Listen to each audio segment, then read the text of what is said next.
Проходите в серединочку. Хорошо.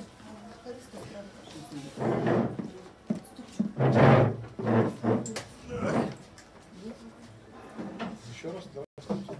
Здравствуйте.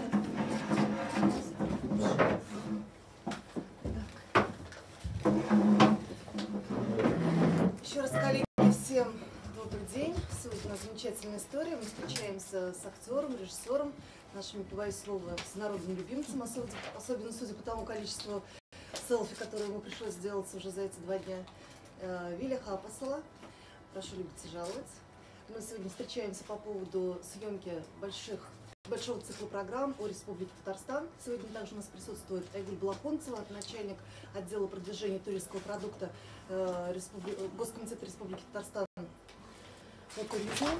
И давайте начнем. Я дам сначала пару слов ей, она расскажет вообще, почему эта история образовалась, почему решили снимать эту программу и с чем вообще это связано. Но затем, я думаю, Виля нам расскажет всю творческую составляющую этой программы. Айгуль. Коллег, добрый день. Расскажу буквально пару слов, действительно, как мы к этому пришли. Финляндия для нас является одним из приоритетных рынков для развития туризма, для привлечения туристов из этой страны в Республику Татарстан. И мы активно работаем над этим рынком.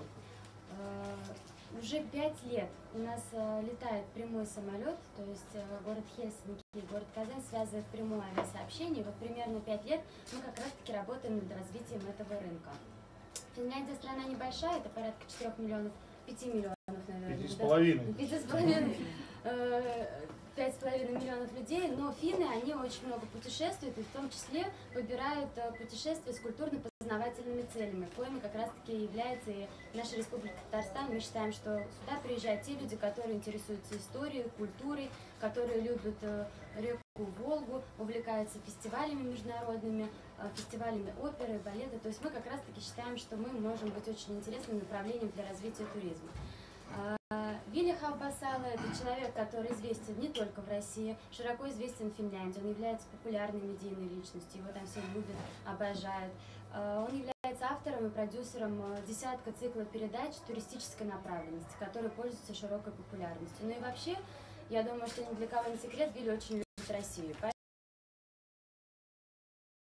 Сейчас благодаря нему и благодаря этому проекту Казань обретет популярность на финском рынке финских гостей. Наверное, вот эта предыстория, то, что я хотела сказать, как мы к этому пришли, и вообще с господином Хапасала мы уже вели разговор не первый год, наверное, года 4 мы разговаривали, встречались, думали, что мы могли бы сделать вместе, какой бы проект мог получиться, где бы мы могли его показать. И вот наши разговоры, они не прошли даром. И сегодня, уже с вчерашнего дня, мы встречаем Вилли, и мы уже начали процесс съемок. Ну и уже о том, что мы готовим, Вилли расскажет. Да, еще раз здрасте. Да, я в свое время я решил, то есть я думал, что я сниму одну программу, цикл программ, который был через всю Россию. Потому что мне как-то было обидно, что я работаю в этой стране, и про нее говорят только плохой в Европе. Ну, в основном, к сожалению. Я решил сделать такую одну программу, цикл программ, который, то есть показать Россию таким, как я его вижу. То есть через людей. То есть я не занимаюсь ни политикой, я просто знакомлюсь с людьми. Я снял от Москвы до Мурманска, я поехал на поезде, ну и вот снял вот такой цикл программ. И это стало очень популярным в Финляндии. Его смотрели на канале «Культура», который обычно там смотрит 60 тысяч человек, какая-то программа. У нас было от 700 до 1 000 000 человек смотрели эту программу. Я думал, что я делаю одну цикл программ. Оказалось, потом я делал их 7. Потом еще какие-то, потому что они были очень востребованы. Значит, все-таки народ очень сильно интересуется, потому что в основном у нас же не знают даже, к сожалению, что такая Россия, что тут происходит, потому что у нас пишут только плохой. Вот. Я решил делать такой добрый. Цель нашего программы быть добрым, позитивным, хорошим настроением и познакомиться с хорошими, интересными людьми. И поэтому Татарстан у меня был уже давно в моих там ну, не мечтах, но, скажем, в моем списке. Потому что в Финляндии есть на самом деле очень большая татарская община, очень сильная, очень большая достаточно. И это просто, это вот такие вещи, которые в Финляндии вот люди должны знать. И так потом пошел вот таким путем, что это потом стали очень интересны для скандинавцев. В Швеции у нас даже больше самой аудитории, чем в Финляндии, там 1 200 000, по-моему. Потом, а сегодня я встречал, мы снимали в Кремле, и подходят ко мне немецкие туристы, потому что их показали, Arte купил мою программу, их показали в франкоговорящих странах и немецкоговорящих странах. И пара немецкая, они подошли ко мне на площади там и сказали, что еще в Казани был. Я снимал тогда финно-угорских народов, и они сказали, благодаря тому, что они смотрели мою программу, они приехали в Казань. Просто с женой посмотреть. Вот это, конечно, это очень приятно, потому что вот самые лучшие вот, зрители подходят ко мне в магазин и сказали спасибо, потому что мы когда думали, что мужем, там, было недавно, мужем, что никогда в Россию не поедем, мы боимся, мы не знаем, что это такое.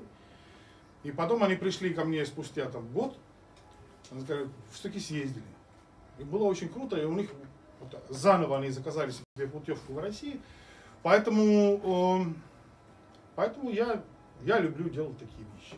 Потому что я вообще людей я люблю очень сильно, поэтому и все у нас, то есть у нас программа это то, что я же тупой по-настоящему, поэтому необразованный, писать не умею. Поэтому, то есть, у меня все история, то есть, я, в принципе, хотя я бывал здесь, но программа состоит из того, что я ничего не знаю. Я хочу, чтобы люди мне рассказывали.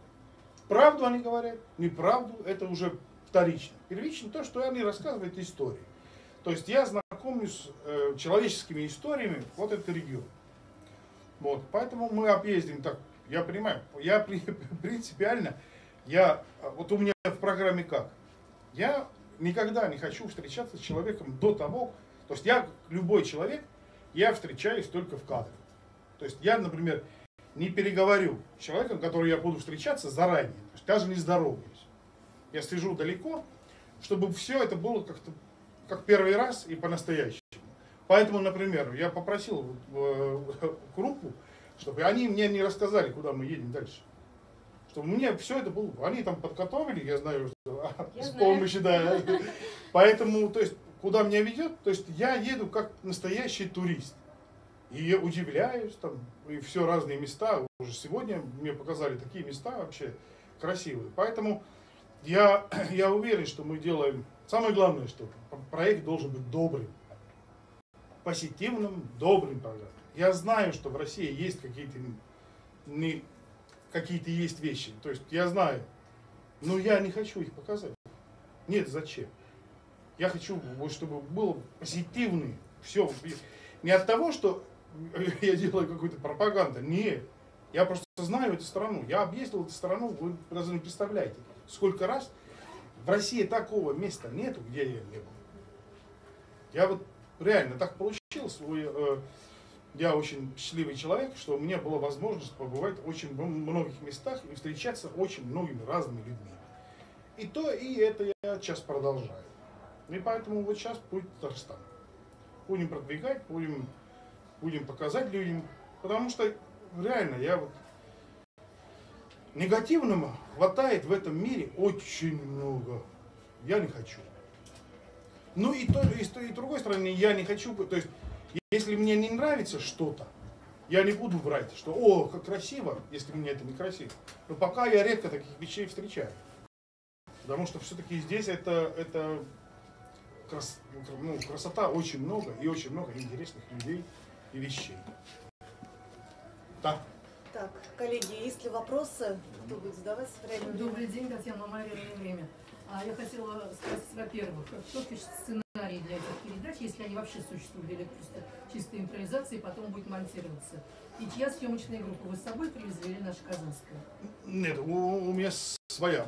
Своя. То есть оператор, Да. У нас своя вот группа. сценарист? Сценарист у нас со мной очень сложно в этом плане. Потому что даже если бы они писали сценарий, я бы даже его не читал. Вот так. Нет, у меня самое главное, что, то есть мы идем, то есть мы, например, если мы едем по дороге, я увижу какое-то место, которое мы не собирались ехать. Я скажу, давайте заедем туда, посмотрим, что там. То есть это все-таки, ну, понятно, что у нас есть какая-то рыба. Вот сценарии будут... Кстати, вообще кто это? Казанцы или вы как-то? Совместно местные и вот мои люди. Ясно. Да, они там они люди тоже знают, что мне интересно. Именно что. Вот. Поэтому вот это мы выбираем места, вот они должны быть разные. Вот. А что там говорят, кто его знает? Понимаете, да, ну а кто? Единственное, в этом ситуации это сложно для монтажера. Потому что там материал для 26 минут будет там, не знаю, 6 часов. Оттуда надо выбирать. То есть 10 серий по 26 минут. Да. И это еще эта самая программа, это еще вот один нюанс. Мы делаем, то есть я открываю свой канал в Финляндии. И это будет на этом канале. То есть это не телевизионный линейный канал, а это, я даже по-русски не знаю. Это VOD. видеоплатформа, онлайн-платформа. Да. То есть это как Netflix, там все остальное. Поэтому, вот даже вот, которые мы сейчас снимаем, эта программа, то есть они остаются там вечно. То есть там люди могут смотреть его через год, через 2. То есть естественно, мы будем развивать нашу платформу, видеоплатформу. Мы будем, конечно, это будет сначала в Финляндии, потом это будет в Швеции, в Скандинавии, потом мы, конечно, стремимся в Европу. То есть это у нас вот такой проект, который живет очень долго, будет жить, и мы горды с этим. Спасибо. Регина Ефарова, ТНВ. А в каких районах Татарстана вы будете снимать программу? Вот там и там. Там и там. Но я так понимаю, что мы собираемся как-то охватить достаточно широкое, вот, то есть разных мест, очень разных мест. Вот я не знаю, мы будем открывать тайну перед Вилли Хапасом, где мы Нет, будем снимать? я закрою. Да, мы можем сказать, Вильсер запомнит. Мы проезжаемся вокруг, по тем районам, которые вокруг Казани, которые являются туристически очень привлекательными. То есть это не секрет, это обязательно остров Град-Свияжск, Камское-Устье, Тетюши, Болгар, Чистополь, Набережные Челны, Елабуга, Лаишевский район. То есть это такое кольцо. То есть мы тоже выходили с идеями, действительно, команда Вилли составляла некую рыбу съемок, но, естественно, наша задача была дать идеи. То, что у нас есть интересное, что у нас есть колоритное, то, что соответствует запросам съемочной команды. И они уже смотрели. То есть мы вот эти все накидали вещи, и у нас получилось такое кольцо вокруг Казани, то, куда мы рассчитываем, что наша аудитория, наши потенциальные финские туристы могут заинтересоваться и поехать. ГТРК Татарстан, Настя Аксенова. До какого числа будут проходить съемки в Татарстане и когда сможем увидеть конечный продукт? На съемки по-моему, до 4-го, если я не ошибаюсь. И вот мы хотим, вот, то есть мы открываем эту платформу, это Каластус ТВ в Финляндии, но это рыболовное телевидение. Вот. Хотя там не только рыбалка, там и все, что связано с природой, там, путешествием, там все разное. Он открывается 1 сентября, и эта программа, мы хотели, чтобы это был первым вот таким открывателем этого истории. То есть это мы будем рекламировать в Финляндии, там прочее. То есть это вот такая одна программа, которая открывает наш канал. Вилли, скажите, пожалуйста, а вы знаете, где уже в Татарстане клюет лучше всех? На Волге. Можно вопрос, да? Может быть, раскройте, кто будет героями программы, то есть как вы выбирали персонажей для Вилли? И вам вопрос, как вы считаете, почему подобного рода формат сейчас набирает популярность не только, как я вижу, в России, но и в Европе? Первый вопрос. Барышня. Айгуль, вопрос, пожалуйста, про персонажей и Вилли уже про формат программы? Я могу ответить на то, что персонаж, потому что у нас были наши пожелания, как компания, которая производит это программу, было, чтобы они были разные, и чтобы они занимались разными вещами. Кто-то рыбалкой, кто-то другим. То есть, чтобы они был как можно больше, мы показали людей из разных областей. Ну, да. Все верно, то есть это могут быть и какие-то известные люди. Например, сегодня Кремль показывала Олеся Александровна Балтусова. Могут быть обычные рыбаки, местные жители. То есть те районы, куда мы выезжаем, есть какие-то люди, которые очень сильно увлекаются рыбалкой и там рассказывают свои рыбацкие байки. Есть просто другие люди, которые занимаются чем-то другим, интересным. То, что выбивается из общей канвы, и с ними можно интересно пообщаться. То есть они все абсолютно разные. И Второй вопрос я не понял. По поводу формата, то, что вот, формат travel программ. программ Да. набирает популярность не только в России, то есть за счет чего, как вы думаете? Ну, потому что вот один из самых на железнодорожном вокзале Финляндии, в Хельсинки города, пришел мне бомж и сказал: спасибо тебе большое, что даже небогатые люди могут себе объездить весь мир. Ну, то есть это все равно, понимаете, вот на сегодняшний день люди ищут эмоции. А эмоции ты именно можешь получить, потому что не у всех возможности есть объездить. Но все равно интересно. А я того мнения, что я всегда узнал, то есть я объездил там 180 сколько-то стран. То есть у меня осталось 15 стран, где я не был. И любой из этих стран я не смотрю. Вот мне вот музей как таковой, это вот из камня сделано здание, где висит чего-то, или картины, чего-то. Но если есть человек, который расскажет и дает этим картинам, этим зданиям какой-то историю, тогда это для меня интересно. Ну, то есть это всегда через людей. А если нет людей, я сам придумываю истории страны, города, не знаю. Это бывало несколько раз. У меня однажды был, мы снимали вот как раз через Россию, а тогда президент приехал, у нас было, мы должны были снимать набережную. А приехал президент с какой-то встречи и запретили снимать вообще там. Мы взяли лодку и пошли, и с лодкой снимали. Я рассказывал про каждого здания. Сам придумал историю каждого здания, как тут построено было для олимпийских чемпионов дом. Хотя я не знаю даже, что это за дом такой. Ну, то есть, самое главное, чтобы мы уже забываем, по крайней мере, в Европе, мы часто уже забываем, что самое ценное, чем раньше занимались вечерами. Когда не было телевидения, рассказывали друг другу истории всякие. Байки, истории. Я продолжаю в этом духе. Я хочу вот. Если у меня нету ничего, сам придумаю. В России будет возможность увидеть этот проект? Да, думаю, да. Мы еще, может быть. Ну, у нас целевая аудитория это Европа, в первую финская аудитория, а потом уже Европа. Но я думаю, что поскольку эти программы, которые я делал раньше, их показывали в России, я тоже думаю, что это, скорее всего, может быть интересно и россиянам. А где показывали? В моей планете показывали. Коллеги, еще вопрос, Татьяна. Уже заткнула.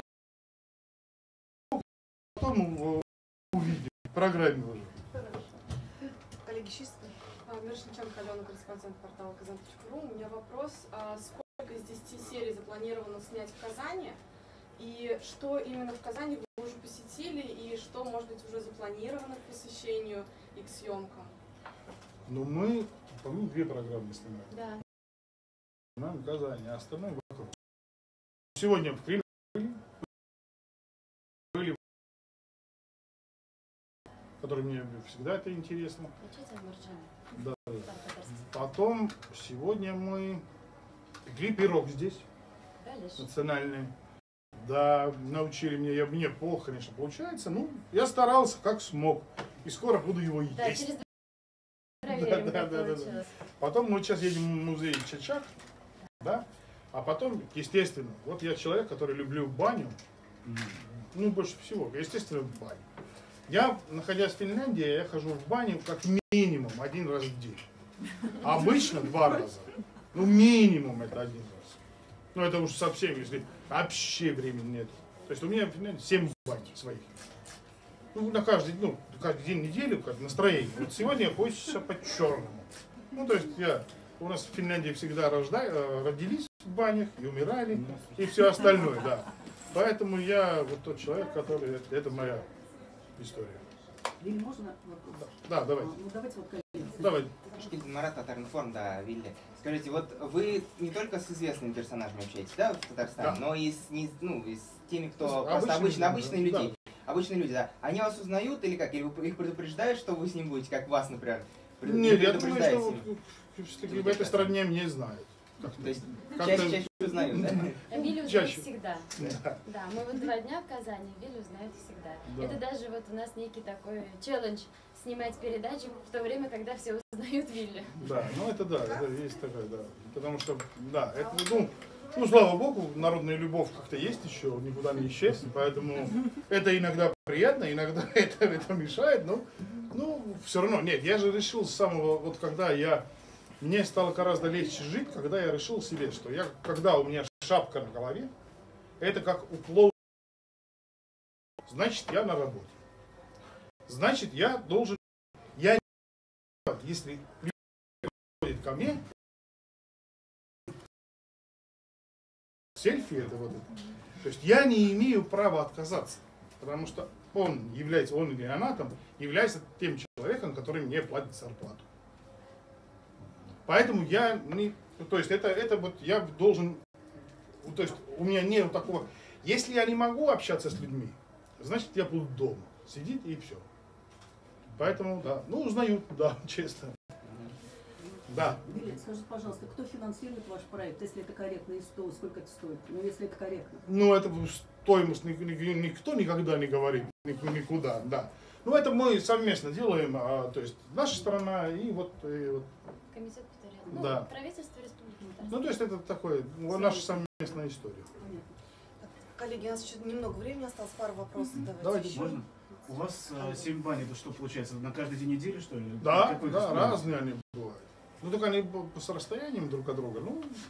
Иногда придется сесть в машину, поехать в тот баню, который хочется. Да-да. Регина Ефарова, а чего интересного вы обнаружили в Татарстане, вот чего нет в других регионах страны? То есть вы ранее отметили, что у вас вот было в планах приехать в Татарстан. Вот Да, вы же как-то да, себе да, когда-то да, пометили, да, что да. вот я сюда. Почему? Но вот это один из, который мы, в принципе, принципиально и начали, это то, что, например, столько народов, которые, живет в этой, как-то области, 130 с чем-то, по-моему, да? Национальность, да, живут. И мирно живут. И разные религии. И это просто такой показатель в сегодняшнем мире, что это дорогого стоит. То есть мы, в принципе, с этого и сегодня начали. Естественно, тут есть Волга. Естественно, тут есть вот старые всякие обычаи, там, еда. Потому что как видно, что я люблю есть даже. И очень много люблю есть. Поэтому пирог должен быть как минимум на 10 человек, когда я его сделаю. То есть тут много всего интересного. Очень много. Поэтому да. Спасибо. Так, Пожалуйста. коллеги, давайте последний Да. вопрос. Лилия Кашвар, телеканал ТНВ. Можно узнать про рабочие названия и какие вообще, есть ли варианты, обсуждались ли они? Еще рабочего названия нет, потому что у меня всегда было так, что я сначала сниму, и потом посмотрим, как это будет звучать. Потому что я хочу, чтобы это соответствовало то, что... То есть я раньше путешествия, я никогда не назвал ни одного программы. То есть это потом уже. Я приеду домой, сяду в баню, буду думать. Потом приходит название. Там слово Татарстан есть точно. Тут без этого как-то никак. А что понравилось? Вот кухня в Татарстане? В Татарстане, вот это, конечно, пироги. Вот это вот. Да, я не знаю название, его слушать, второй день снимаем, я еще не запомнил это название все сложные. Пироги, конечно, вот очень. Это такая вообще для меня, я могу их с утра до вечера есть. И ем. И так и получается, что ем. Как у нас говорят, из Татарстана худым еще никто не уезжал. Это я чувствую. Так что, надеюсь, оно так и будет. Так, коллеги, всем большое спасибо. Спасибо, Айгуль, спасибо, Вилли. Спасибо большое всем.